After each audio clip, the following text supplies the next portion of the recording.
अख्तर शरणपुर गांव में अपनी पत्नी गुलशन के साथ रहता था। अख्तर अपनी गरीबी से बहुत परेशान था। न उसके पास खुद की जमीन थी, न पैसा की रोजगार कर सके। दिन भर मजदूरी करके जो थोड़े बहुत 20-30 रुपए मिलते, वो 2 वक्त की रोटी के लिए ही निकल पाते। अख्तर की पत्नी अल्लाह पर बहुत विश्वास करती थी। वो रोजाना अपनी 5 वक्त की नमाज पढ़ा करती थी।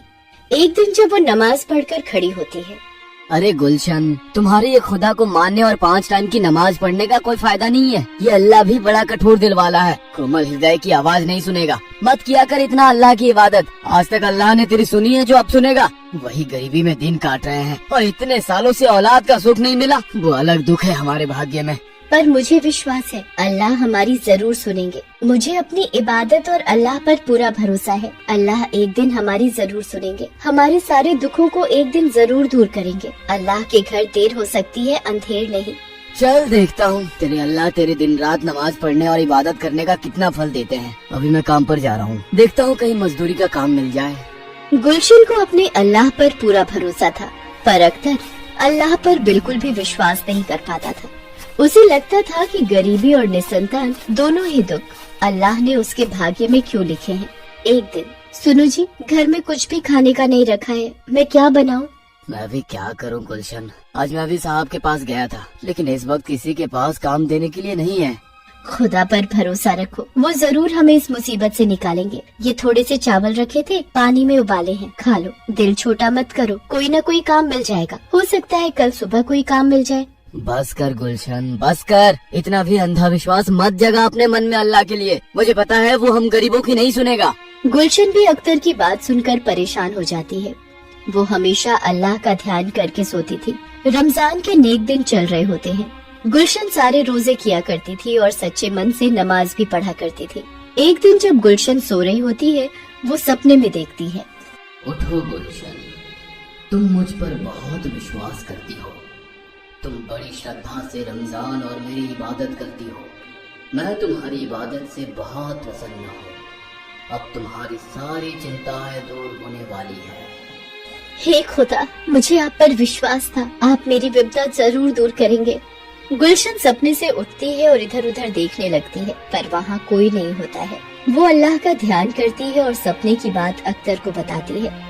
सुनो, अल्लाह मेरे सपने में आए थे। उन्होंने कहा बहुत जल्द ही हमारी सारी विपदा दूर हो जाएगी। गुलशन, वो सपना है और सपने कभी सच नहीं होते, पर कोई बात नहीं, सपने में ही सही तुम्हें अपने अल्लाह के दर्शन तो हुए। अच्छा, मैं जा रहा हूँ। हाँ, देखता हूँ खान साहब के पास कोई काम मिल जाए। अख्तर खान साहब के पास जाता है, पर उसे वहाँ कोई काम नहीं मिलता है।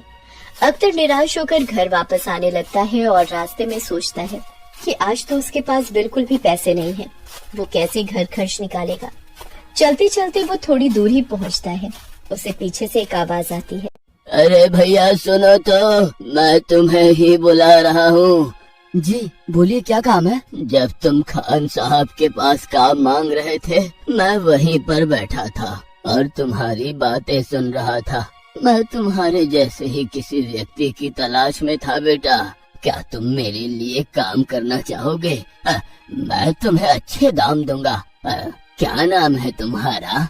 हाँ, मेरा नाम अख्तर है। मुझे अभी पैसों की बहुत जरूरत है। आपकी बड़ी मेहरबानी होगी अगर मुझे कोई काम मिल जाए तो। बताइए ना, मुझे क्या करना होगा? अख्तर, मैं बहुत बूढ़ा हो चुका हूँ। कुछ सालों से मेरी इच्छा थी कि मैं मक्का से जमजम का पानी लाऊं और यहाँ जरूरतमंद लोगों को मस्जिद में दूं, पर मेरी उम्र इतनी हो चुकी है कि मैं थोड़ा दूर भी चलकर थक जाता हूँ। क्या तुम मेरे लिए मक्का की परिक्रमा कर सकते हो और वहाँ का पानी भरकर ला सकते हो? यदि हाँ, तो मैं तुम्हें इस पूरे काम के लिए 1 लाख रुपए दूंगा। बूढ़े व्यक्ति की बात सुनकर अख्तर को 2 मिनट के लिए विश्वास नहीं हुआ कि अचानक 1 लाख रुपए कमाने का उसे मौका मिल गया। उसने सपने में भी 1 लाख रुपए कमाने का नहीं सोचा था। अख्तर ने बूढ़े व्यक्ति को एकदम हाँ कह दी, क्योंकि उसे पता था कि वो इस वक्त गरीबी और लाचारी में किस तरह दिन काट रहा था। उसके पास कोई काम नहीं था। अख्तर बूढ़े व्यक्ति से बोला, ठीक है बाबा, मैं आपका काम कर दूंगा। मैं मक्का से जमजम का पानी ले आऊंगा बाबा। ठीक है, तुम कल सुबह ही मक्का के लिए निकल जाओ, फिर जब तुम वापस आओगे तो मैं तुम्हें पूरी रकम दे दूंगा। ये कुछ पैसे रखो, रास्ते में तुम्हारे काम आएंगे। बूढ़े व्यक्ति को मक्का से जमजम का पानी लाने के लिए हाँ बोलकर अख्तर घर आ जाता है और गुलशन को बताता है। गुलशन भी ये बात सुनकर बहुत खुश होती है और अख्तर के जाने की तैयारी करती है। अगले दिन सुबह अख्तर मक्का के लिए निकल जाता है। वो तो सिर्फ इसी इच्छा से पानी लेने जा रहा था। जैसे ही वो जमजम का पानी ले आएगा उसे रकम मिल जाएगी, जिससे उसकी गरीबी दूर होगी। अख्तर मक्का पहुंच जाता है और परिक्रमा कर जमजम का पानी भर लेता है। अख्तर अकेला ही मक्का के लिए निकला था, इसलिए जब वो अकेला आ रहा होता है रास्ते में उसे बहुत से लोग मिलते हैं जो अल्लाह की इबादत कर रहे होते हैं। अख्तर भी अल्लाह की इबादत करता हुआ वापस आ रहा होता है। आते समय अख्तर को एक झाड़ी के पास से आवाज आ रही होती है। कोई 2 घूंट पानी पिला दो, बहुत प्यास लगी है। प्यास के मारे मेरा गला सूख रहा है। कोई मेरी मदद करो।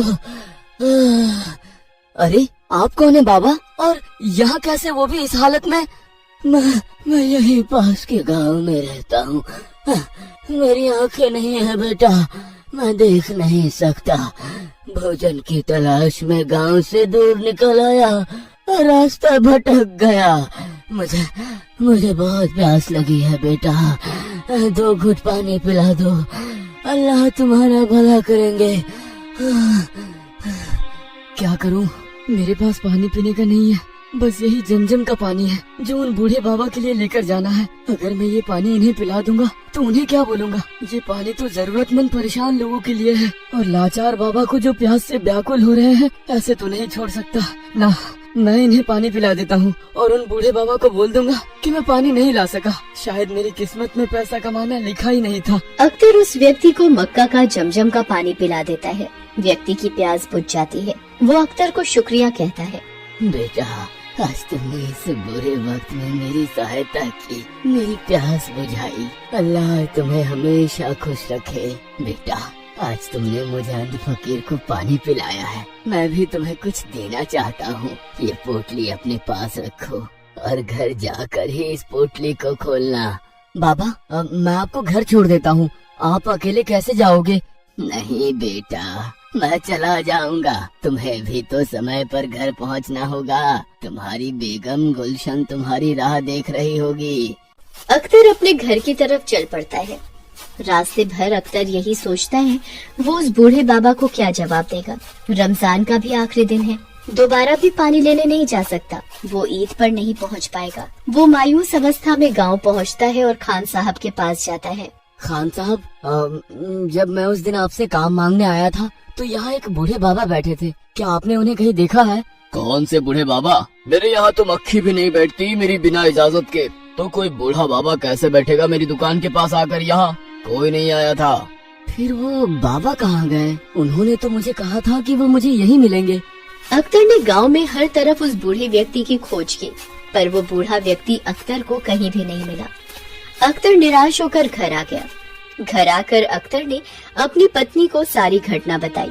गुलशन बोली, सुनो जी, आपने जिन बाबा को जमजम का पानी पिलाया था, क्या उन्हें मेरा नाम बताया था? अरे गुलशन, मैंने तो उस बाबा को तुम्हारा नाम तक नहीं बताया था। उन्होंने मुझे कहा कि तुम्हारी बेगम गुलशन तुम्हारी राह देख रही होगी, इतना कहा और ये पोटली दी और इसे घर जाकर ही खोलने को कहा। ये सब क्या हो रहा है? आप पोटली खोलकर देखो क्या है इसमें, और बाबा ने ये आपको क्यों दी है? अख्तर पोटली खोलकर देखता है। गुलशन, ये रुपए पूरे 1 लाख रुपए है। 1 लाख तो मुझे उस बाबा ने मक्का से जमजम की पानी लाने की रकम बोली थी। आज मैंने उस बाबा को पूरे गांव में ढूंढा पर वो नहीं मिले।